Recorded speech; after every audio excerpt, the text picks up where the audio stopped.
I'm gonna delete these two, and we have two good ones. So we have Mustafa at albazi.com, which is the same as this person, which we got from Twitter, and we have the info at isecurity.org.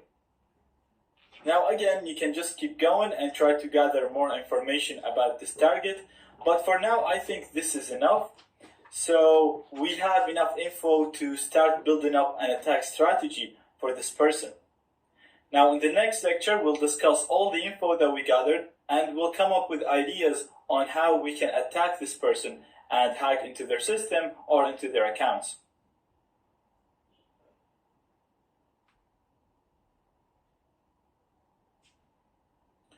Okay, now let's see how we can build up an attack strategy against our target, which is Zaid, a person named Zaid. Before I do any of that, I just want to do this in front of you. Just organize my workspace so that we can think of it properly and come up with ideas. So I'm going to delete all of these websites because they didn't really contain any useful information. So I'm just going to keep, the only one that had useful information was Udemy, and that's the only one that I'm going to keep.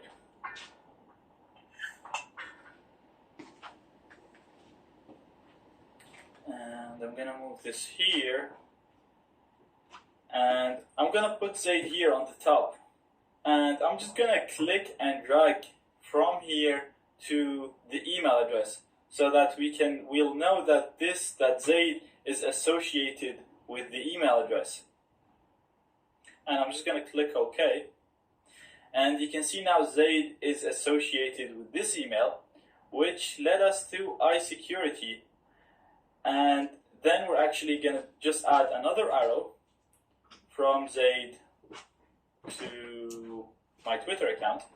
And again, so that just we know that this Twitter account is associated with this person. And we have an entity here of Udemy. We also know that Muhammad Askar right here has this email. So it has m.askar@isecurity.org. So we know that this person, this email is associated with this person, and the email is at isecurity.org, then this person is probably, or most definitely, is associated with isecurity.org as well. So, and if you actually do a Google search, you'll see that this guy is the admin of iSecurity. So again, we're just going to put an arrow from here to here. And I'm going to do the same with Mustafa because you can see we have his email there.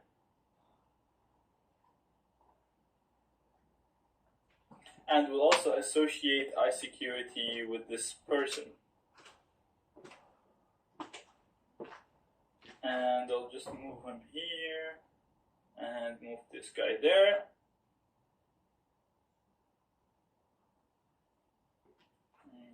Here, I know I made a mess out of this, but it's much easier when it looks clean. Okay, now this is much better. Now let's zoom in a little bit. Okay, perfect. So, our target is Zaid, and we know Zaid uses Udemy and teaches courses there. We're also able to see Zaid's blog. We're able to see his YouTube, LinkedIn, and all that stuff already. Now, that on its own can make me think of so many ways to attack Zaid. We can, looking at how active he is on Udemy, we can just pretend to be a person from Udemy. So we can pretend to be someone from the admins of Udemy and send him a program, for example, and tell him this is our new beta program that we're only given to special instructors. This way Zaid will feel privileged because he's getting something that other instructors are not getting, and he'll run that file. And once he runs that file is going to be a Trojan. So that file can be a backdoor, or a keylogger, or a program that will steal his passwords, or allow us to do anything we want on the target computer. Now again, like I've said in this section, we're not going to be talking about the technical stuff. We'll talk about that in future lectures, and you'll know how to do this.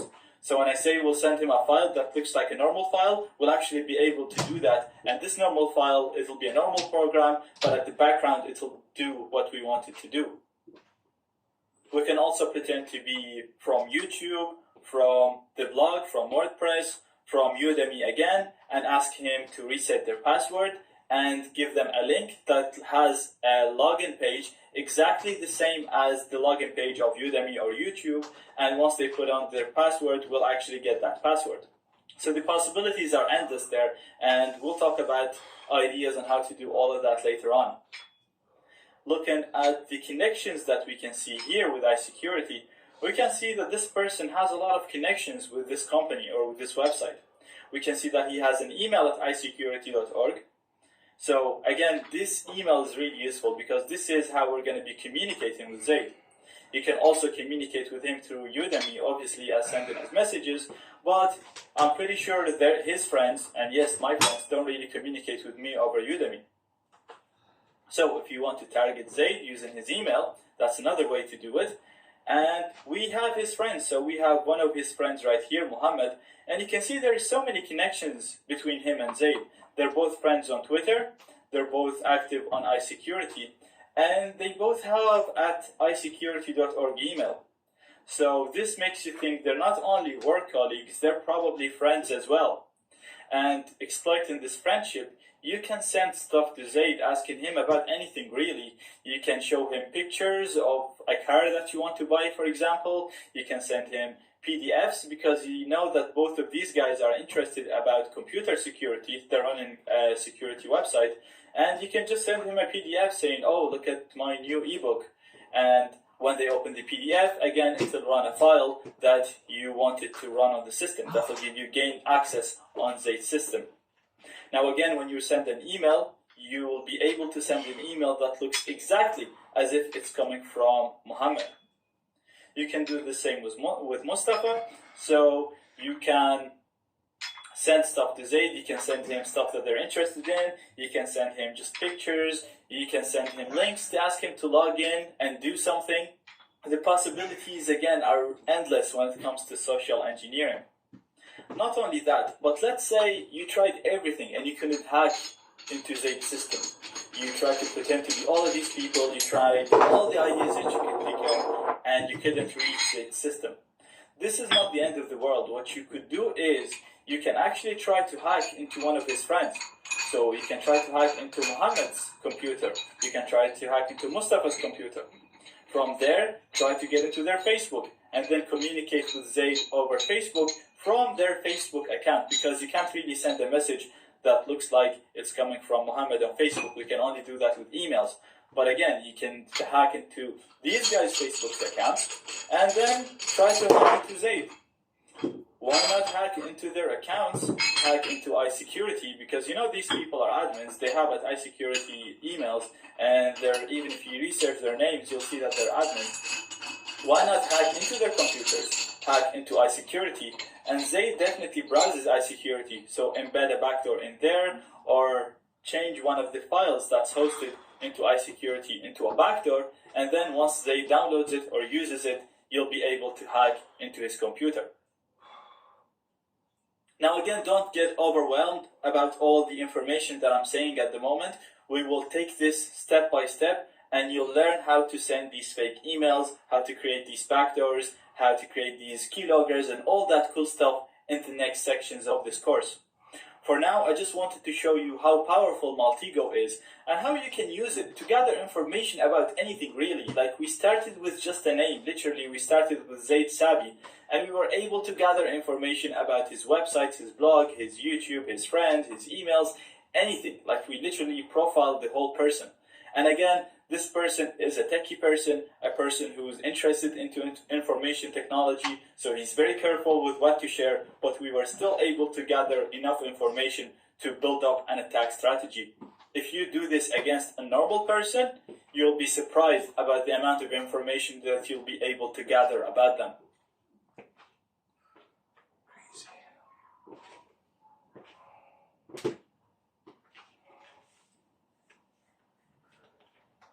In this lecture, I'd like to show you how to combine the backdoor that we created before with any other file type so that when executed, it'll display an image, a PDF, a song, or something that the target person is interested in.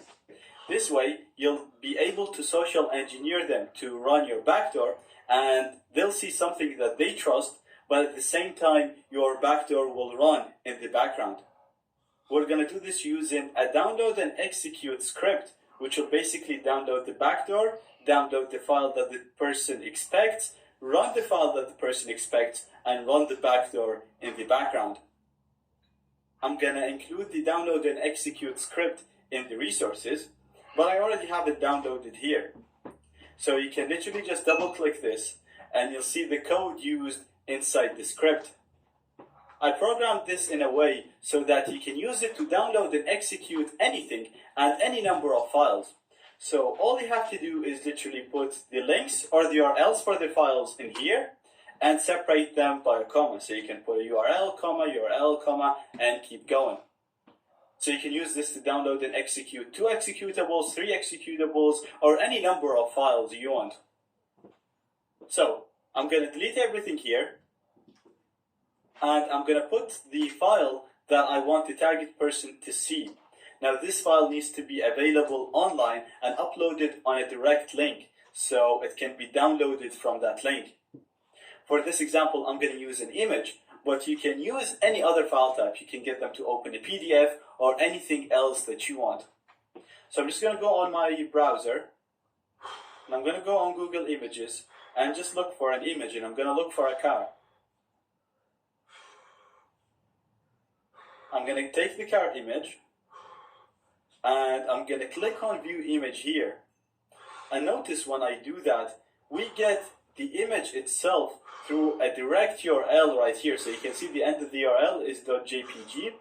And when we access the image, you'll see that there is no ads around it, nothing, no HTML. All you see is just the file itself. So the files included in that script all have to have a direct URL. So I'm going to copy all of this, and I'm going to paste it in here as the first URL. Now this is done. The next file that I wanted to be downloaded and executed is going to be my backdoor. So I'm going to put a comma, and then I'm going to put a direct URL for my backdoor. And as we see before, that's stored at http 1020.14.2.13 evil files rev https 8080.exe.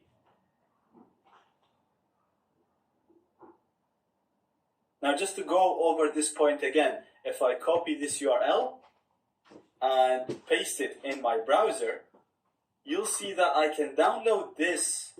I can access the backdoor and download it without seeing any HTML, without seeing any timer or a download page. Literally, if I paste that URL in there, I can access the file and download it directly. You can see that there's no pages loaded, nothing. If I put the URL, I can download the file.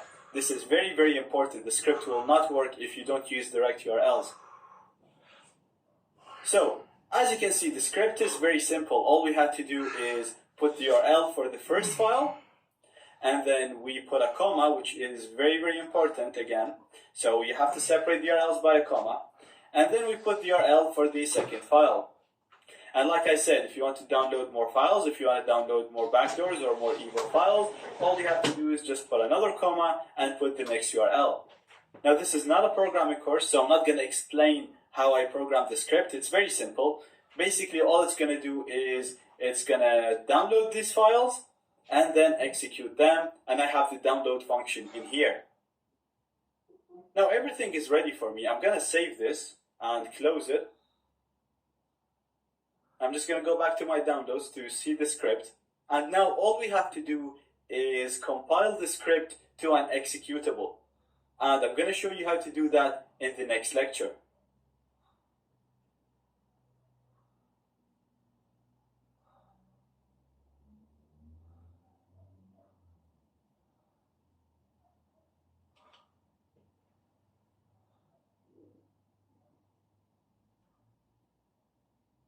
Okay, now that we have our script ready, in this lecture I'm going to show you how to compile it to an executable and how to change its icon.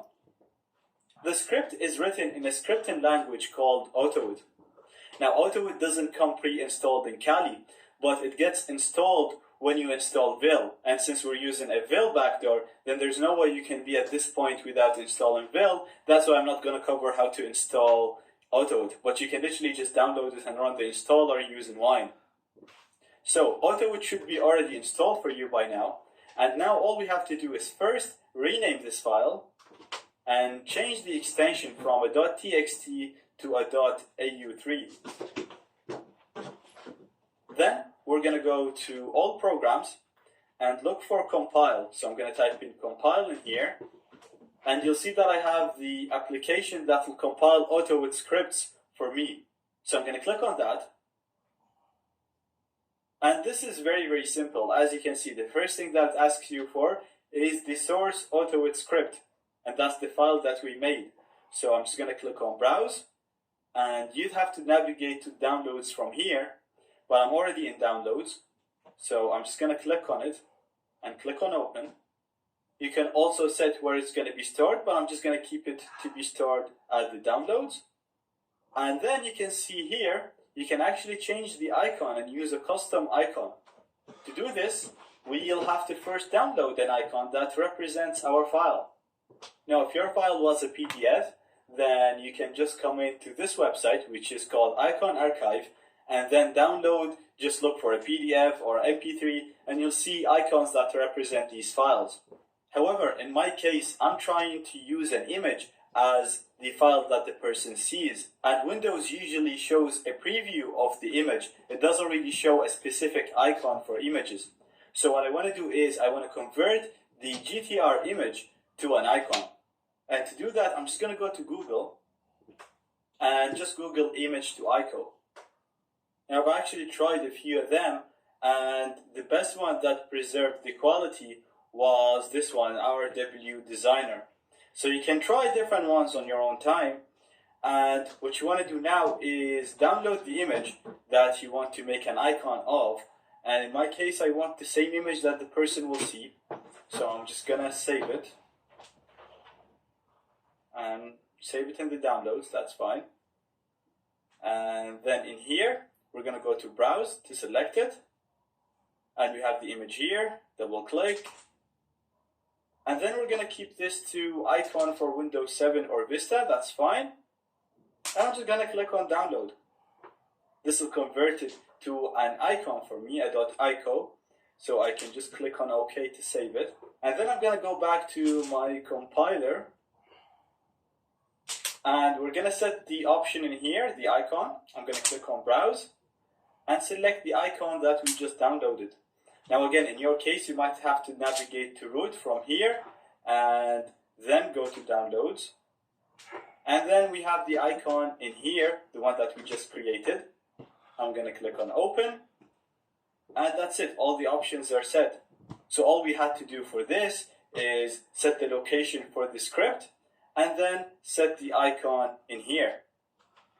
I'm going to click on Convert. And that has generated the file for me. Going to click on OK, and I'm just going to close everything. Now you can see we have the executable in here. So this is a .exe, and this one was the old script.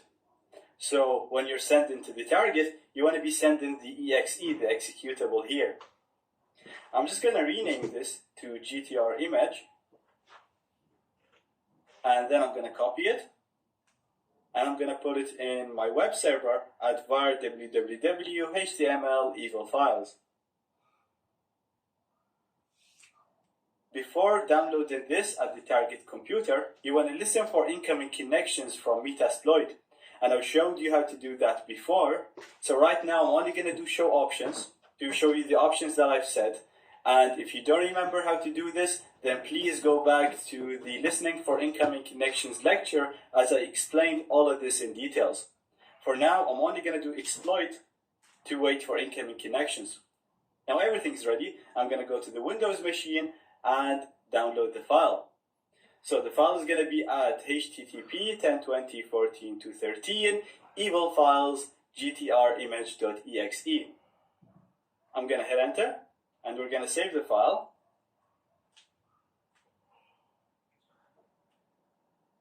And as you can see, we see a file that has an icon, that's an image icon, which has a preview of the image, so it's very representative.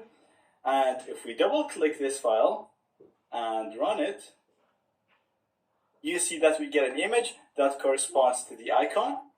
But if we go to the Kali machine, you'll see that we got an interpreter session here. And basically now we hacked into the target computer and we can do anything that we want there. So just to confirm, I'm going to do sysinfo. And as you can see now, we're inside the target computer and we have full access to it. We managed to do this with a file that has an icon of an image and actually displayed an image to the target person. And like I said, this method can be used to combine our backdoor or evil file with any file that you want, with an image, with a PDF, with a song, or anything that the target person is interested in.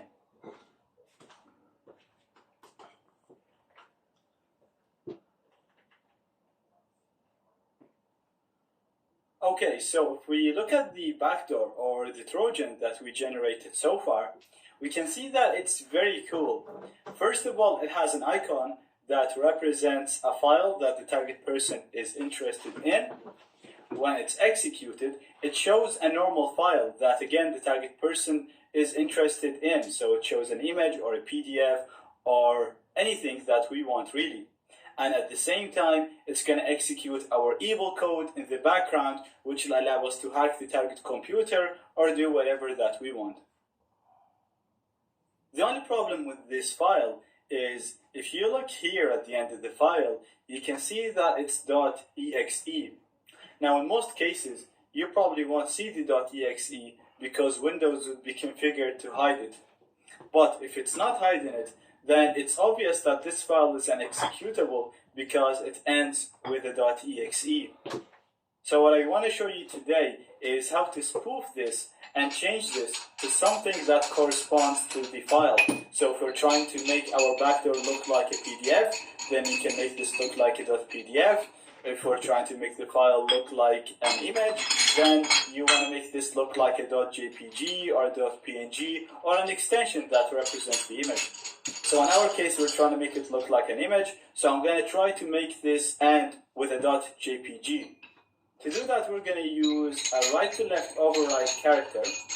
And before I show you how to do that, I'm just going to rename this and just literally copy the name. I'm just going to go on rename and copy everything here.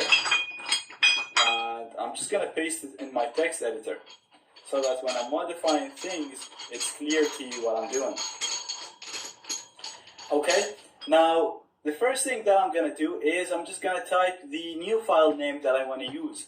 And for the new file name, I'm not going to use GTR image, I'm just going to use GTR. Okay, and this is obviously going to have to be .exe. Now, instead of this exe, I actually want to have a .jpg. But that's not possible because if I do that, the file is not going to be an executable. So to do this, I'm going to try to get the text to be read from right to left using a right to left override character. So, because the text is going to be read from right to left, we're going to type this extension after the file name, but we're going to spell it from right to left. So we're going to spell it as GPJ in here. So we're going to put GPJ. Again, this is just the extension that we want to use, but we're spelling it from right to left. So we're spelling it GPJ instead of JPG. Okay, now what I want to do is I want to put a right to left character in here.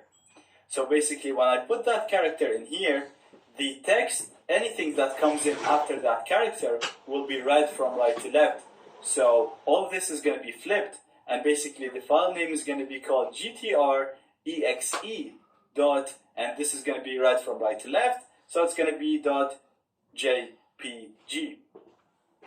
So let me do it, and you'll see what I mean by that. So to get that character, we're going to go on all applications here, and we're going to look for characters. And you can see that it's already showing me the right to left override here in the recents, but for you it won't show it. So you want to go here on the search, and you just want to search for right to left override. And you can see we have it in here. And if you click on it, you'll just see a button that will allow you to copy that character.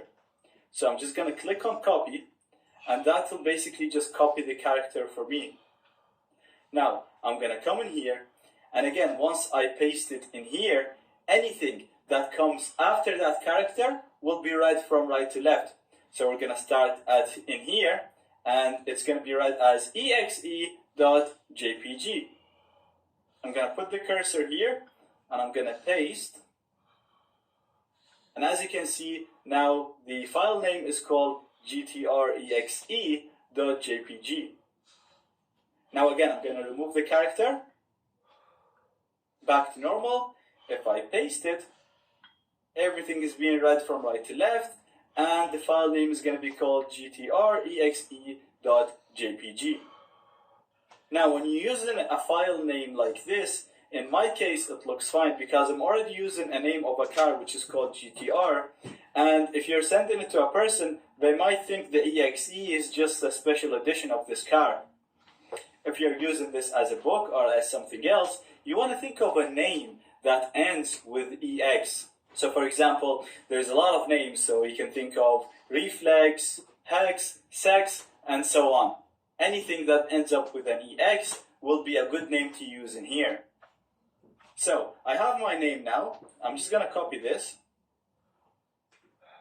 And then I'm going to rename this.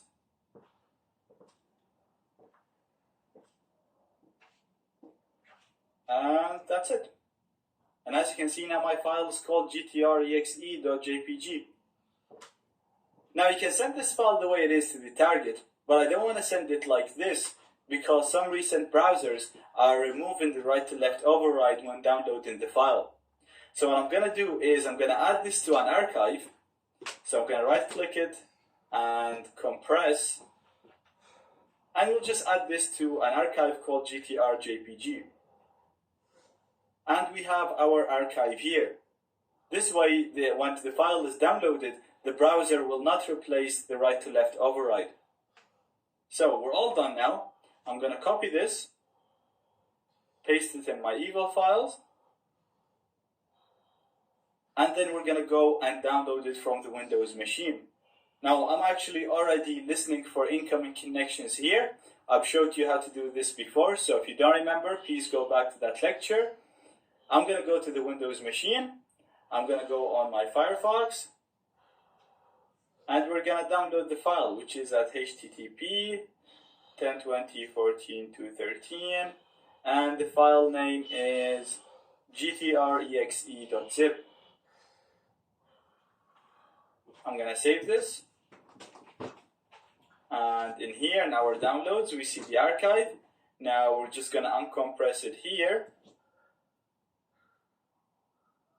and as you can see now, if you compare this file to this one, you'll see that this one has an exe format. This one has a .jpg format. It has an image icon, and if we double click it, it will actually show us an image, as you can see. But at the same time, it's going to execute my backdoor in the background. So if I go to the Kali machine, you'll see that I get a session from that computer. And just to confirm this, I'm going to do sysinfo. And as you can see now, I'm inside that computer and I have full control over it. We managed to do this using a file that looks and functions exactly like an image.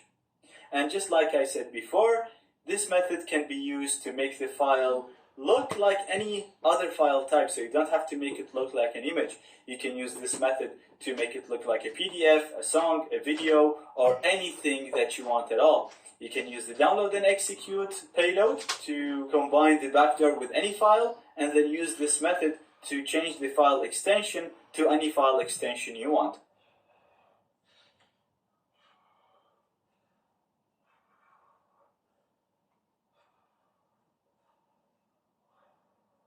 In the previous videos, we learned how to create a Trojan by backdooring normal files, such as images, documents, songs, and so on, so that when executed, the user sees the normal file, but at the same time, our evil code gets executed in the background.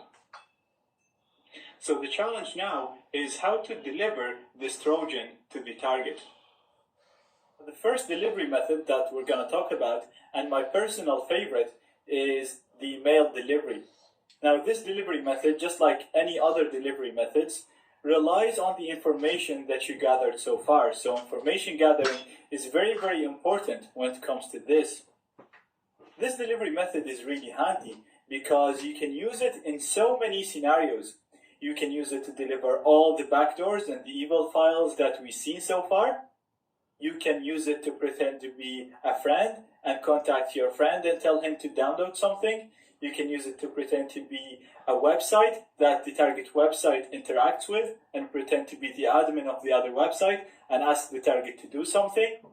You can pretend to be a member of the support team that the target website uses and then ask them to change their password, for example, for the web server that they're using. You can use it to pretend to be a company that your target interacts with and tell them that there's a new update of your software that they already use, and then get them to download and install a backdoor. So the possibilities are limitless, really, when it comes to mail delivery. In this lecture, I'm going to show you an example of targeting a person that's called Zaid, and I have the information that we gathered already in our information gathering lecture. And after we gathered everything, we managed to see that Zaid has a number of friends in here.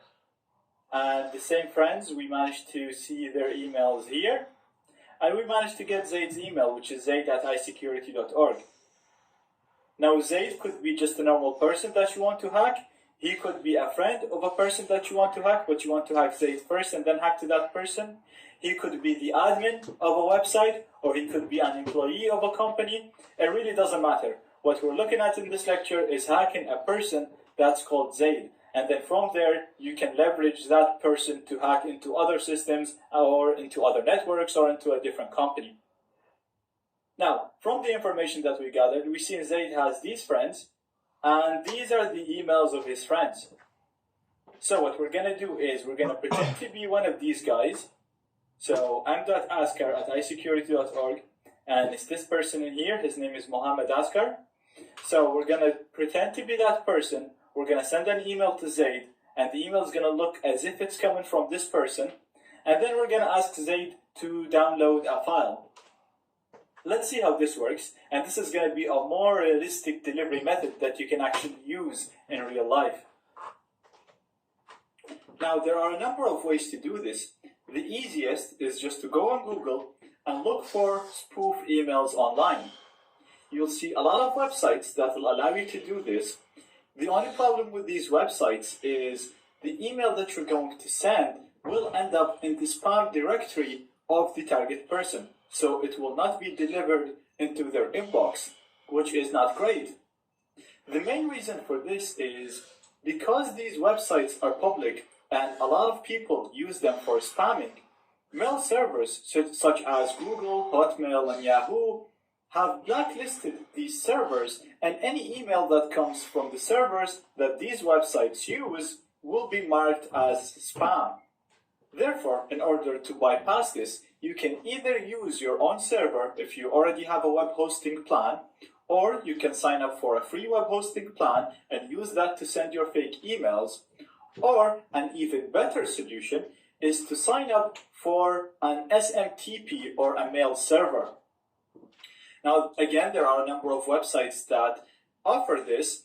A lot of them are paid, but with the paid websites, you'll actually get really, really good results because they are used by actual marketers and by actual companies to send emails. So spam is never sent through these servers. If you look through Google for a free SMTP server or a free mail server, you will find some websites, and an example of this is this one right here.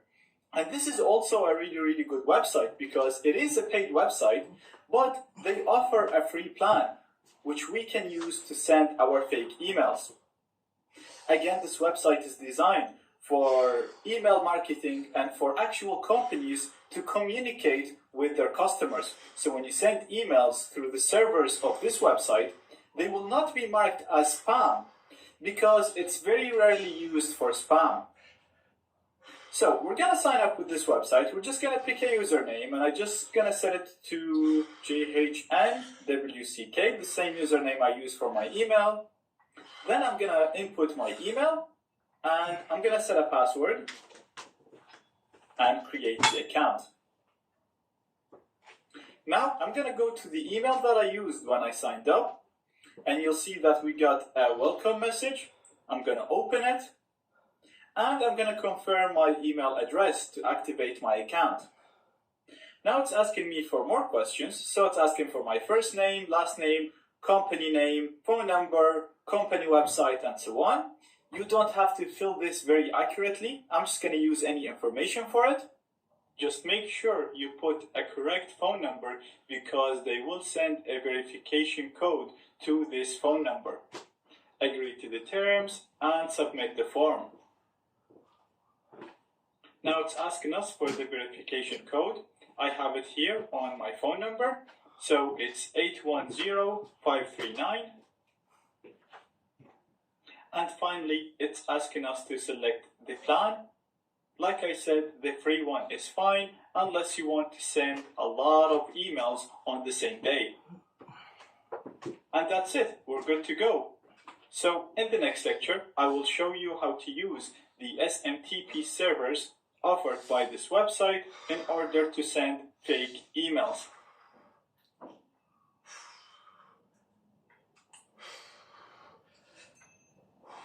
Okay, so now that we signed up with the service, in this lecture I'm going to show you how to use the SMTP servers offered by this service in order to send fake emails.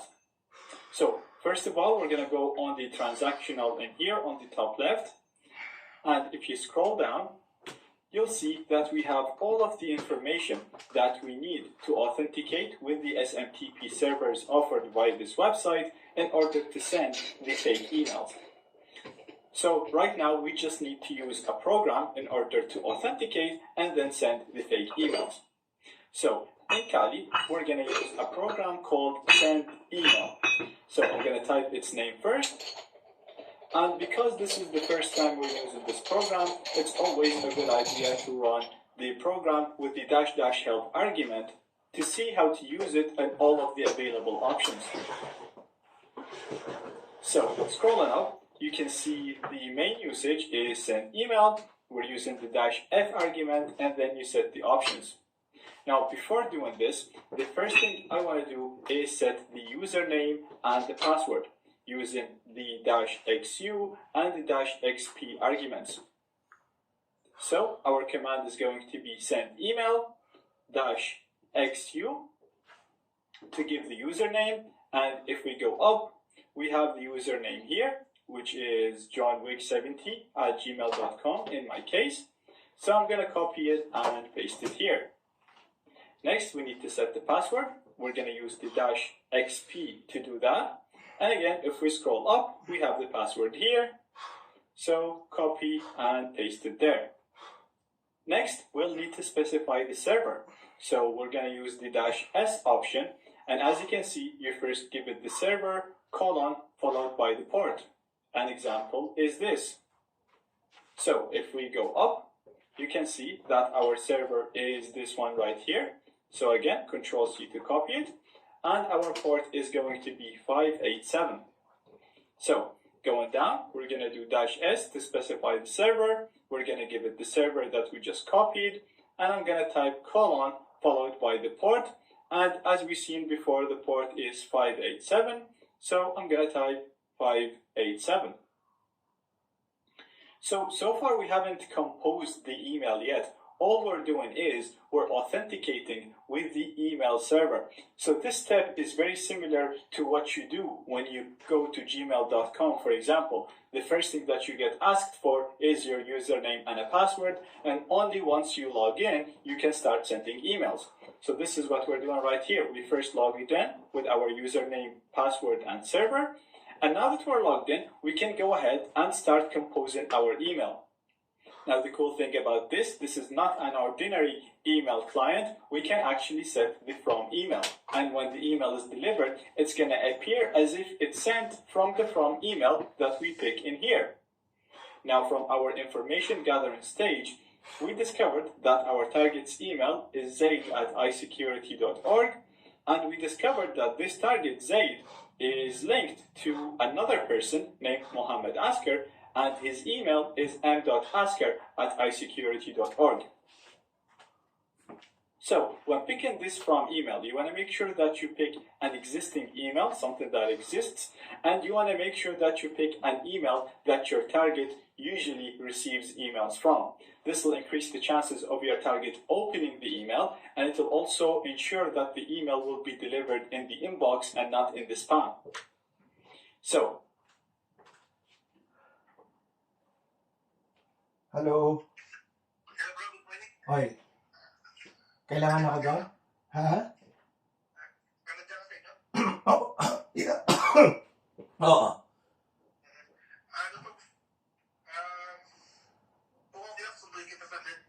Ano meron?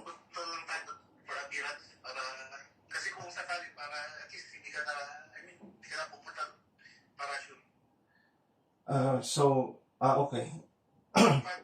Sunduin kita tapos after dito mapirman,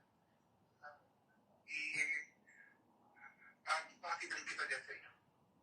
Ikaw okay lang ba yun? Oo, okay lang mo. Oh, sige nga rin. Para hindi ka tayo pabalik-balik. Para minsan. Okay nga rin. Sige. See you. Sige, pero palis na ako ng bahay. Okay. See you. Okay. Bye-bye.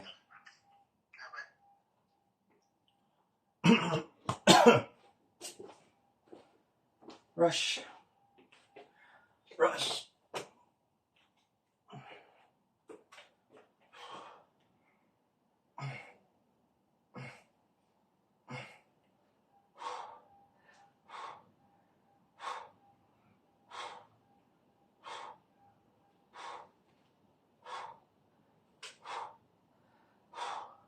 Challenges. Gonna get it done. Gonna get it all done before he comes. 30-second breaks in between. Let's see.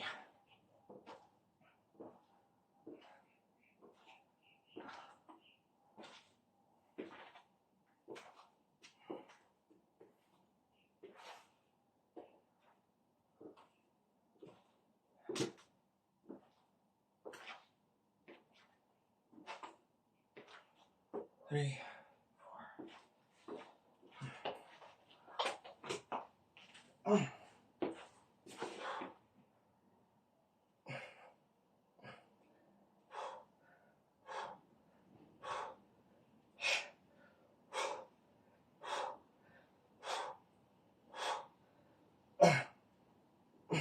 Yep.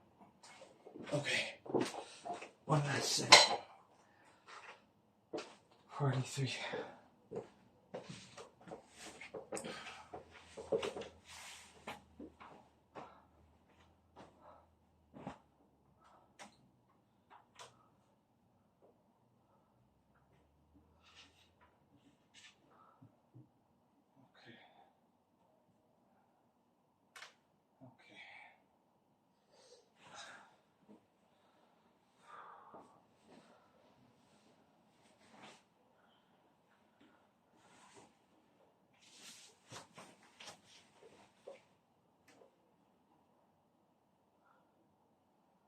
Maybe not, huh? Well, he'll just have to wait for me then.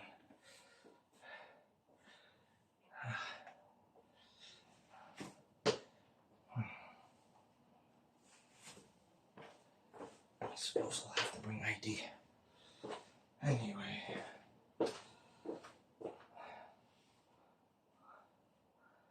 Okay. Let's see. Until someone calls me.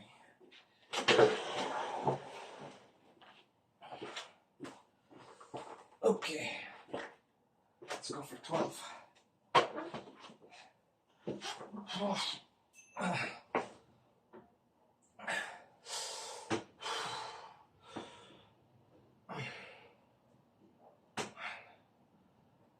Two.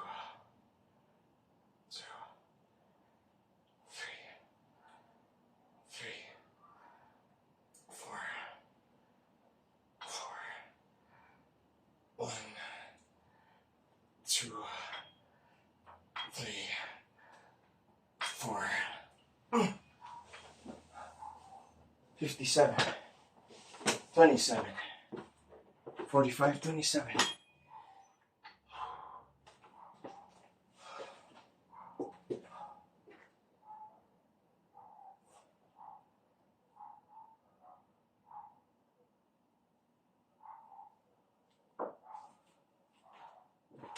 Okay.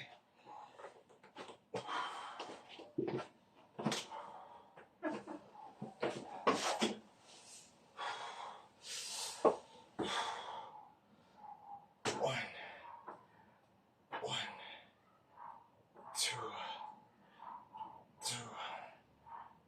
three, four. One, two, three, four.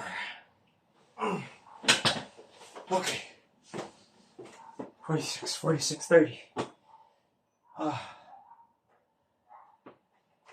Phew.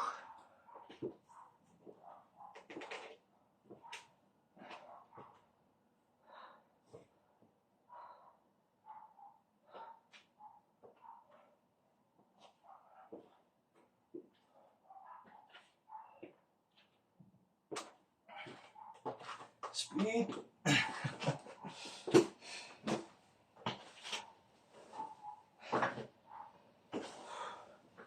Hey. Okay, here we go.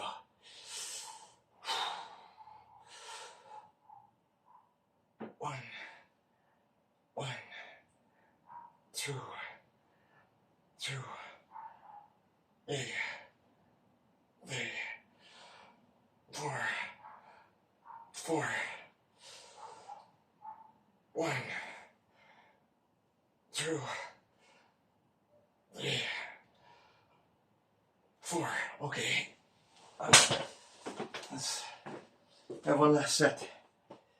But let's do a minute for that. We'll just have to wait.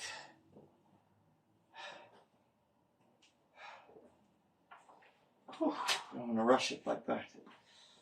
Sorry, self.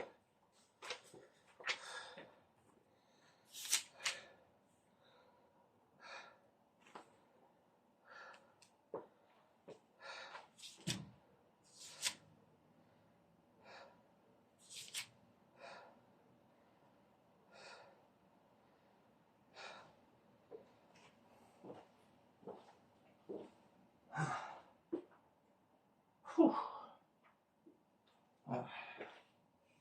Words of Tony Horton. That was pleasurable.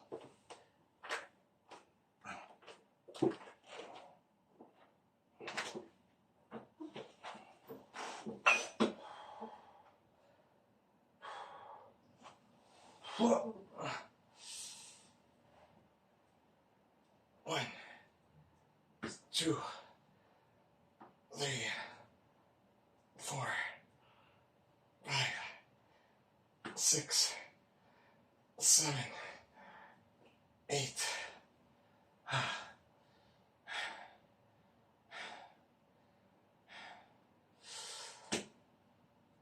One, two. Careful now. Careful now. One, two.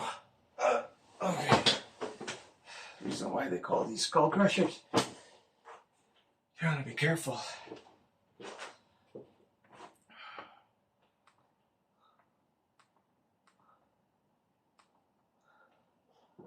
Okay. Psalm 29. Give unto the Lord, O you mighty ones. Give unto the Lord glory and strength. Give unto the Lord the glory due to his name. Worship the Lord in the beauty of holiness. The voice of the Lord is over the waters. The God of glory thunders. The Lord is over many waters. The voice of the Lord is powerful. The voice of the Lord is full of majesty. The voice of the Lord breaks the cedars. Yes, the Lord splinters the cedars of Lebanon. He makes them also skip like a calf, Lebanon and Syrian like a young wild ox. The voice of the Lord divides the flames of fire. The voice of the Lord shakes the wilderness. The Lord shakes the wilderness of Kadesh. The voice of the Lord makes the deer give birth and strips the forests bare. And in his temple everyone says, Glory. The Lord sat enthroned at the flood, and the Lord sits as king forever. The Lord will give strength to his people. The Lord will bless his people with peace. Amen.